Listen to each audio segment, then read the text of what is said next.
produk perikanan budidaya dan perikanan tangkap yang diolah untuk menjadi produk olahan itu, produk olahan dan turunannya itu sekitar 52% atau 6,9 juta ton. Nah, itu belum termasuk produk olahan rumput laut ya. Oke. Nah, kalau secara umum produk olahan turunannya itu berupa produk beku, ya seperti utuh beku, filet beku, loin beku dan seterusnya. Kemudian produk kaleng, kemudian ini kaleng tuna ya, seperti kaleng tuna gitu. Lalu kemudian produk berbasis lumatan daging, seperti untuk bakso ikan gitu, lalu otak-otak, pempek, kemudian fermentasi, pemindangan dan olahan lainnya seperti ikan, udang, cumi kering, kerupuk udang dan lain sebagainya. Pak Trenggono tadi kan mengatakan rumput laut ini kan meningkat nih Pak 6,6%. Menariknya Pak, Indonesia ini kan sebenarnya termasuk pengekspor terbesar ya rumput laut, di mana sekitar 25%-nya ini kebutuhan dunia berasal dari tanah air. Tapi realitanya nih Pak, produk yang diekspor ini masih berupa bahan mentah sehingga belum memiliki nilai tambah yang lebih besar gitu Pak. Padahal ini kan produk rumput laut ini kan masih bisa dimaksimalkan yang bisa bernilai menjadi bahan baku kosmetik hingga obat-obatan. Nah, sebetulnya langkah apa sih yang akan dilakukan untuk memaksimalkan potensi dari rumput laut ini, Pak? Jadi gini, rumput laut ini menjadi satu sektor unggulan yang di masa 2022 sampai 2024 yang akan datang itu salah satu produk komoditi budidaya yang akan kita genjot.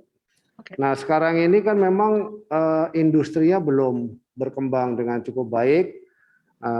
Hanya beberapa saja di daerah Sulawesi Selatan dan kemudian ada kecil-kecil gitu ya. Ada satu di timur tapi juga kecil.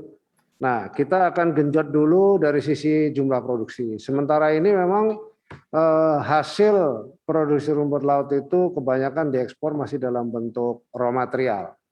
Nah, ke depan di 2022 ini kita akan fokuskan untuk kemudian kita undang investor. Ada beberapa juga yang sudah sudah ada industrinya ya, yang akan kita pastikan bahwa pasokannya itu betul-betul untuk memenuhi industri yang sudah ada di dalam negeri.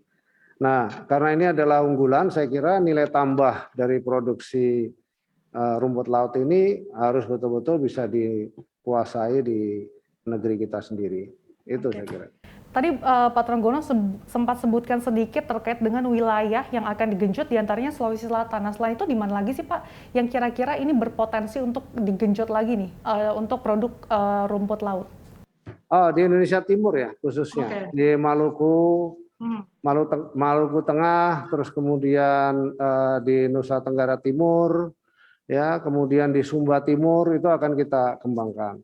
Kita juga ada program, ada satu sarana untuk mengungkit itu, salah satunya adalah BLU LPM UKP. Nah, itu juga akan kita akan saya buka aja ya.